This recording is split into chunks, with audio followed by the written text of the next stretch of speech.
সবচেয়ে বড় অস্ত্র শিখিয়ে দিচ্ছি, এটা আমি কাউকে শিখাইনি আজ পর্যন্ত, আজকেই প্রথম। আমি আমার জীবনে দেখেছি এই ওসিলা করে যা চেয়েছি পাইনি এমন কোনোদিনও যায় নাই। আলহামদুলিল্লাহ, আমি সম্পূর্ণ আল্লাহ পাকের কৃতজ্ঞতা এবং শুকরিয়া আদায় করছি। এইটা ওসিলা করে আমি যা চেয়েছি আমি সারা জীবনে তাই পেয়েছি। এবং আমি বিশ্বাস করি আমি যা পেয়েছি, এই বয়সে আমি যা পেয়েছি, আল্লাহ পাক কোটি কোটি মানুষকে তা দেন নাই, এটা আমি বিশ্বাস করি। এই বয়সে আমি যা পেয়েছি, আল্লাহ পাক আমাকে যা দিয়েছেন, যত দিয়েছেন, কোটি কোটি মানুষকে আল্লাহ পাক তা দেন নাই, আমি এমনটাই মনে করি।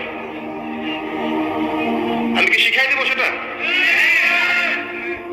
আপনি আল্লাহ পাকের তাওহীদের ওসিলা দিয়ে দোয়া করেন। দোয়া করতে করতে আল্লাহকে বলেন, আল্লাহ তোমার তাওহীদের কালিমা লা